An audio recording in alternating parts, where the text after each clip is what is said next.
Apresentamos Através da Bíblia, o programa que leva você ao estudo sistemático e detalhado do Livro dos Livros, a Palavra de Deus. Estes estudos são de autoria do Dr. J. Vernon Magui e apresentados pelo pastor e professor Itamir Neves. Convidamos você, ouvinte, a acompanhar esta jornada através da Bíblia. Olá, amigo. Estamos iniciando mais um programa da série Através da Bíblia. É com grande prazer que compartilhamos com você as descobertas que temos feito da Palavra de Deus, com o propósito de que você reparta o que tem aprendido também com outros irmãos, com outros amigos. Essa rede de amigos e estudantes da Palavra de Deus nós conhecemos através das suas próprias correspondências. Por isso, hoje registramos um e-mail que vem da cidade de Praia. Sabe aonde é essa cidade? No país irmão de Cabo Verde. Esse irmão nos escreve as seguintes palavras: eu sou um cristão e estudioso da Bíblia. Nela estudo dia e noite, reconhecendo-a como palavra de Deus e guiando-me através dela na minha vida cotidiana. De algum tempo venho acompanhando o vosso programa através da Bíblia, mas tenho tido algumas dificuldades em acompanhar a leitura dos versículos. Por isso peço que me indiquem qual a versão da Bíblia que utilizam para melhor poder acompanhar as mensagens. Que Deus os abençoe. Querido amigo, que prazer em receber o seu e-mail de tão longe. Como é bom saber do alcance do rádio e do interesse de muitos irmãos em estudar a palavra por todos os lugares desse nosso mundo globalizado. A versão que nós usamos para os nossos estudos é a Almeida Revista e Atualizada. Espero que aí no seu país, na sua cidade, haja a possibilidade de você comprar essa versão para poder acompanhar, então, os nossos comentários. Ficamos agradecidos a você e somos gratos a todos vocês que nos escrevem e os encorajamos a nos manterem realmente informados sobre o proveito dos nossos programas, como eles têm chegado, a sintonia que você tem recebido, como que eles têm chegado até aí na sua região. A nossa oração é que eles continuem esse programa sendo uma bênção para todos vocês. Agora eu quero convidá-lo exatamente para isso, para orar, para que Deus, então, possa fazer dos nossos programas uma bênção para a sua vida. Vamos orar. Pai de amor, nós somos gratos por podermos abrir livremente a sua palavra.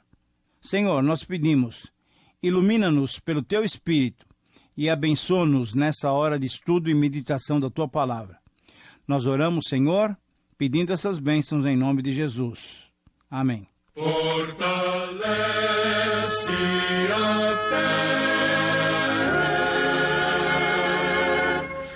conhecer nosso Deus. Querido amigo, hoje temos a tarefa de estudarmos 2 capítulos do livro de Êxodo, capítulo 34 e o capítulo 35. Aqui temos 10 sessões que incluem a renovação da aliança e a preparação definitiva para que o tabernáculo fosse completado. Vamos, pois, ao texto. Em primeiro lugar, em 34, 1 a 9, temos a revelação da natureza e do caráter de Deus. O texto é uma sequência do capítulo 33 que nós vimos no programa passado. Em resposta à oração em que Moisés pediu para Deus andar com o povo, conforme o versículo 16, e pediu também para ver a glória de Deus, conforme o versículo 17.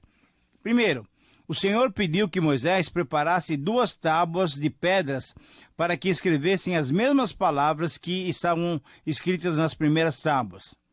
Segundo, as primeiras tábuas escritas pelas mãos divinas, Moisés as tinha quebrado quando, ao descer do monte, viu o povo dançando e se alegrando diante do bezerro de ouro, do ídolo que eles mesmos tinham fabricado. Terceiro, Deus iria renovar a aliança, mas para isso, Moisés teria que subir novamente ao Monte Sinai sem que ninguém o acompanhasse. Quarto, Moisés, de madrugada, fez exatamente isso. Levantou-se bem cedinho e subiu ao monte com as tábuas. Em quinto, o Senhor desceu da nuvem e esteve com Moisés e lhe proclamou o seu maravilhoso nome. Querido amigo, você se lembra que no programa passado, quando estudamos que ao pedir para ver a glória de Deus, Moisés obteve como resposta a possibilidade de ver passar diante de si toda a bondade do Senhor? Você se lembra que lhe seria também proclamado o nome do Senhor? Bom, lembrando então que o nome tem a ver com o caráter e a natureza de quem o ocupa, nos versos 6, 7 e 14, estamos exatamente nesse ponto em que Deus proclama o seu maravilhoso nome a Moisés. Anote então essa revelação. E, querido amigo, na verdade eu te peço o seguinte: glorifique a Deus por Deus ser quem Ele é. Você me dará razão e você verificará agora por quais motivos você e eu devemos glorificar a Deus. Nos versos 6 e 7, Deus se descreve assim: Deus é 1. Compassivo, 2. Clemente, 3. Longânimo, 4. Grande em misericórdia, 5. Deus é grande em fidelidade, pois guarda a sua misericórdia em 1000 gerações. 6. Deus é quem perdoa a iniquidade, a transgressão e o pecado. E 7, conforme o versículo 14, Deus é Deus zeloso. Que maravilhoso! Esse é o nosso Deus. Essa revelação do Senhor, do significado do seu nome, devido à sua grandiosidade, tornou-se, na verdade, essa revelação uma exposição clássica, uma declaração fundamental da nação israelita. Muitos dizem que o Deus do Antigo Testamento era mais severo, era duro, era castigador. Mas você conseguiu perceber bem essa descrição maravilhosa de Deus? Com certeza devemos perceber que Deus sempre foi amoroso. Mas, ao mesmo tempo, é bom lembrarmos também que o texto mostra que Deus não inocenta o culpado e visita a iniquidade dos pais nos filhos até a 3ª e 4ª geração. Mas sabe por que o texto salienta esse aspecto também? Porque o nosso Deus é um Deus justo. Ele não deixa o pecado sem punição. E ele é tão justo que condenou o pecado na pessoa santa do nosso Senhor e Salvador Jesus Cristo. Diante dessa revelação, qual deve ser a nossa reação? Ah, querido amigo, devemos reagir como Moisés reagiu. Ele imediatamente curvou-se em terra e adorou o Senhor, e baseado nessa maravilhosa revelação, pediu mais uma vez que Deus, primeiro, perdoasse o pecado do povo, andasse com eles, em segundo lugar, e em terceiro lugar, os tomasse como sua herança. Querido amigo, você não se sente motivado a fazer o mesmo que Moisés? Eu quero propor alguma coisa para você. Se você tiver condições agora, ou então quando as tiver, ajoelhe-se sim e adore a Deus. E peça que Ele derrame sobre você o seu bálsamo de perdão, peça que Ele se faça presente no seu dia a dia e peça-lhe que o tenha por filho, como herdeiro do seu reino eterno. Essa deve ser a sua atitude, a minha atitude para com esse Deus maravilhoso. Mas o texto prossegue, e em segundo lugar, nesse texto, em 34, 10 a 14, temos a renovação da aliança com a promessa divina de manifestações sobrenaturais, manifestações maravilhosas, assim como ele fizera quando a aliança for estabelecida anteriormente, lá no capítulo 19, do versículo 16 e 25. Você se lembrou bem? Deus prometeu agora fazer manifestações que nunca se fizeram em toda a terra. Deus prometeu fazer coisas terríveis no sentido de milagres que despertariam o temor dos povos que Israel iria desalojar de Canaã. Na verdade, Deus prometia a Israel que ele mesmo lutaria por Israel diante dos povos que habitavam na Palestina. Mas veja bem que, ao renovar essa aliança, Deus exigiu uma série de pré-requisitos para abençoar. Israel deveria, primeiro, guardar o que Deus lhe ordenava. Segundo, Israel deveria abster-se de fazer aliança com os moradores da terra. Israel não deveria cair na cilada daqueles povos pagãos. Quarto, Israel deveria derrubar os seus altares. Quinto, deveria quebrar as suas colunas. Sexto, deveria cortar os seus postes ídolos. Enfim, em sétimo lugar, Israel não deveria adorar outros deuses.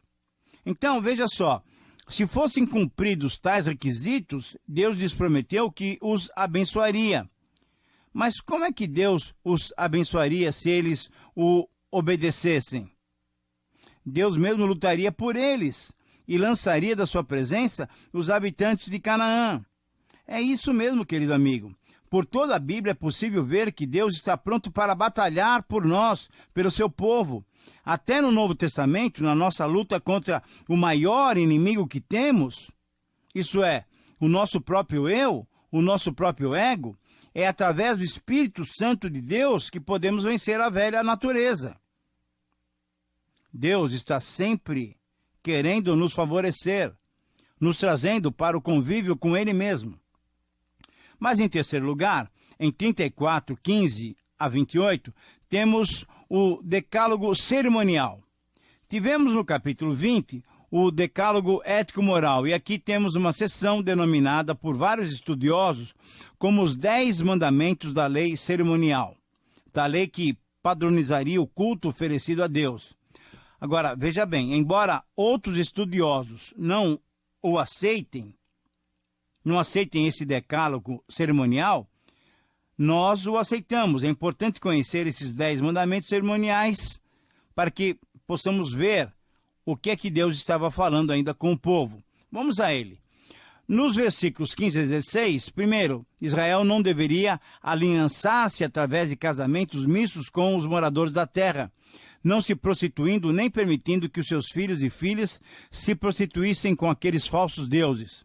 Segundo, versículo 17, Israel não deveria fazer para si deuses fundidos como Arão fizera o bezerro de ouro. Terceiro, versículo 18, Israel deveria guardar a festa dos pães asmos, isso é, dos pães sem fermento, no mês de Abib, ou mês de Nissan, que era comemorada na sequência da festa da Páscoa, como lembrança da sua saída do Egito. Quarto, versículo 19 e 20, Israel deveria oferecer ao Senhor todo primogênito macho nascido entre o povo e até entre os animais, exceto o jumentinho, conforme nós já estudamos lá no capítulo 13, versículo 13. Quinto pré-requisito. Havia um mandamento claro, versículo 20, Israel, através de cada indivíduo, ao aproximar-se de Deus, não poderia estar de mãos vazias, pois algum tipo de sacrifício pelos pecados, como confissão e pedido de perdão, ou um sacrifício de ofertas pacíficas, como louvor e gratidão, algum sacrifício deveria ser oferecido ao Senhor. Sexto pré-requisito, versículo 21, Israel deveria guardar rigorosamente o mandamento do dia do descanso, do sábado, quer fosse na época de arar a terra, como na época da colheita. Sétimo pré-requisito, versículos 22 a 24, Israel deveria guardar mais 2 festas, a festa das semanas e a festa da colheita. Eram 3 as festas que Israel deveria cultuar a Deus, conforme Êxodo 23, 14 a 19. Oitavo pré-requisito, versículo 25, Israel deveria respeitar as orientações sobre os sacrifícios, não os oferecendo com pão fermentado e não deixando restos do sacrifício da Páscoa para o dia seguinte. Nono, versículo 26a, Israel deveria oferecer ao Senhor os primeiros frutos da terra como primícias ao Senhor. E o 10º mandamento, versículo 26b, Israel não deveria cozer o cabrito no leite da sua própria mãe, pois esse era um ritual cananita muito comum até, mas que envolvia encantamentos e magia.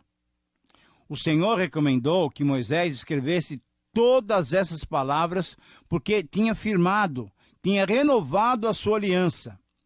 Agora, por que se deveria obedecer essas ordens? Veja o versículo 14. Já percebeu? Você descobriu a razão? É isso mesmo, é porque o nome do Senhor é Deus zeloso. Sim, Deus zeloso Ele é. Por isso, essas ordens deveriam ser obedecidas. Mas essa sessão termina relatando que Moisés esteve 40 dias e 40 noites recebendo e escrevendo essas ordens, durante os quais ele não comeu nem pão, nem bebeu água. O texto prossegue, e em quinto lugar, no capítulo 34, 29 a 35, encontramos a narrativa sobre a glória do Senhor refletida no rosto de Moisés. Essa glória que tanto ele almejara ver, agora era refletida através do seu próprio rosto, por ter passado todo aquele tempo diante do Senhor. Com isso, a liderança de Moisés ainda mais se afirmava. Mas o uso do véu por Moisés, como alguns podem supor, não foi porque Moisés não queria que o povo visse o brilho se desvanecendo. De acordo com Paulo, esse brilho que desaparecia, essa glória que desvanecia, era algo simbólico, pois representava o caráter temporário e inadequado da velha aliança, intermediada pelo próprio Moisés, mas indicava a necessidade de uma nova aliança, de uma aliança superior, a aliança em Jesus Cristo, conforme veremos em 2 Coríntios 3, 12 até 4, 6. Sim, querido amigo, apesar de todo o brilho e de todas as manifestações sobrenaturais, hoje nós temos o privilégio de pertencermos à nova aliança, uma aliança em que não há mais separação. Por quê? Porque o véu que separava já não separa mais. A luz que outrora apagava, agora brilha cada dia mais, como diz um dos nossos cânticos. É o privilégio de podermos ter em nós mesmos Jesus Cristo, a esperança da glória, conforme diz Paulo em Colossenses 1, 27. Agora uma pergunta séria, você tem usufruído dessa glória? Uma outra pergunta, Jesus habita no seu interior? Se isso for verdade, então glorifique a Deus, glorifique a Deus. Mas antes de entrarmos no capítulo 35, vale recordar que aqui iniciamos mais uma sessão do livro do Êxodo, que denominamos de o tabernáculo completado. Então veja só, depois do perdão divino, agora era a hora de ser completado o local de adoração ao Senhor. E assim, em sexto lugar, em 35, 1 a 3, temos mais uma divisão desse texto que relembrava a necessidade dos israelitas guardarem o sábado, isto é, um dia para o descanso. Esse era um requisito importante para Deus, que sabia da nossa frágil condição necessitada de descansos periódicos. Querido amigo, uma pergunta muito séria. Como é que vai a sua mordomia do corpo? Você tem zelado bem pelo seu corpo? Às vezes pensamos que somos infalíveis e invencíveis, até que um estresse ou uma doença delicada nos abate. Que possamos cuidar bem do templo do Espírito Santo, que é o nosso corpo. A sétima divisão desse texto nos leva a 35, versículos 4 a 9.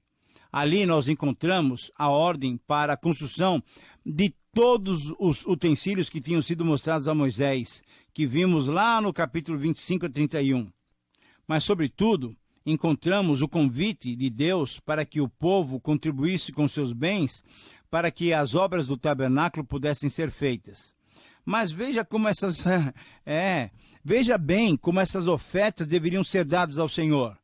Do que eles tinham ganho ou até tirado dos egípcios, primeiro, eles deveriam dar como oferta e não como obrigação. Segundo, o coração deveria estar disposto. E terceiro, eles deveriam dar com espírito voluntário.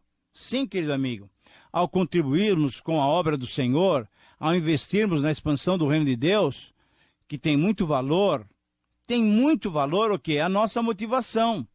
Deus não olha para o valor que você está dando. Deus olha para o teu coração. Não para o quanto, mas para o como você está dando.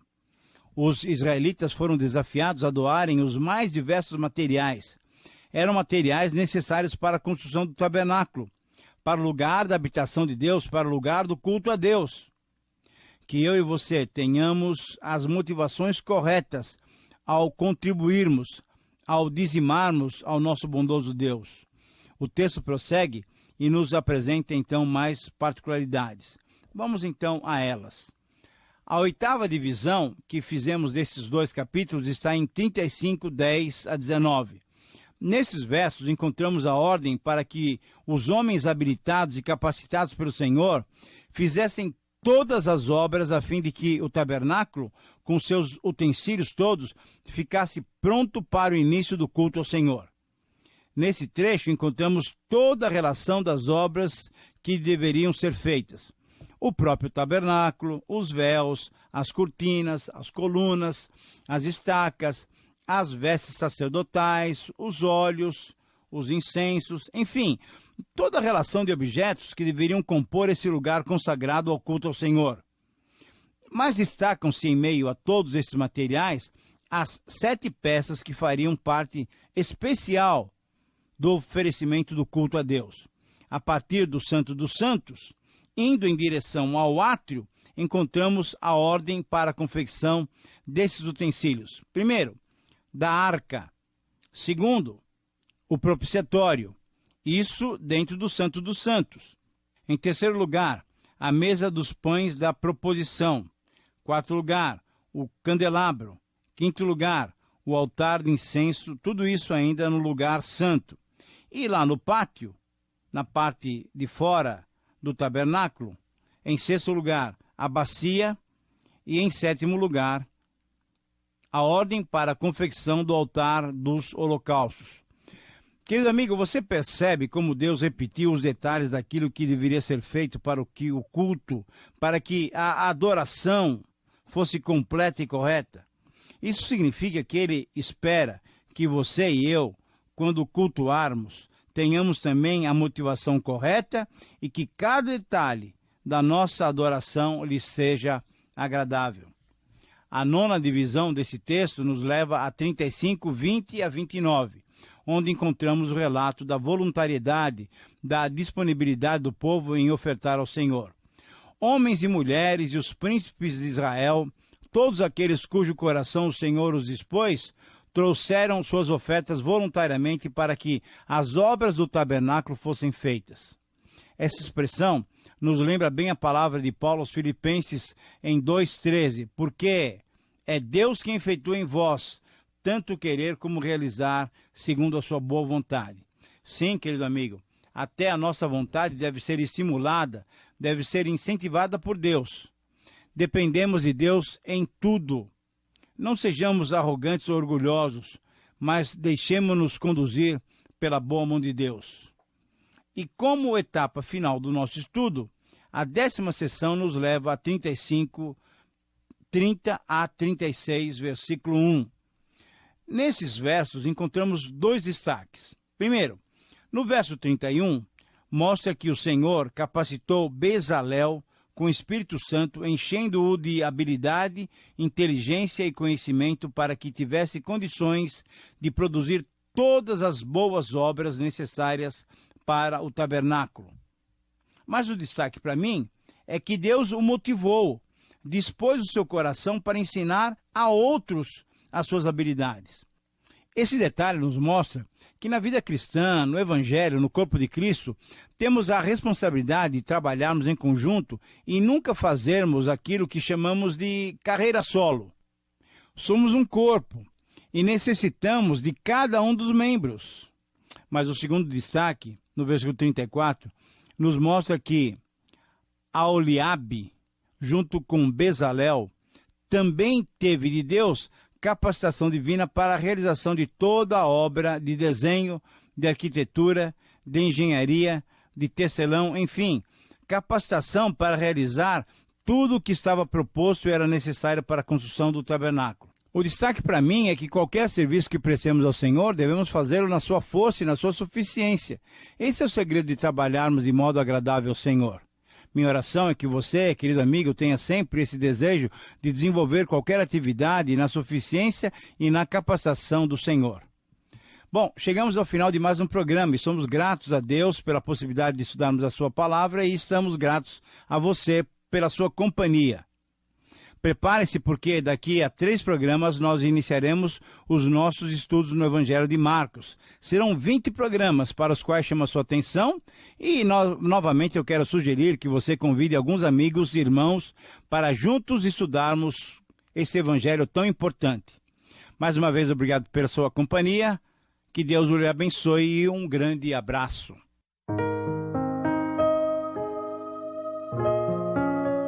Terminamos mais uma apresentação do programa Através da Bíblia.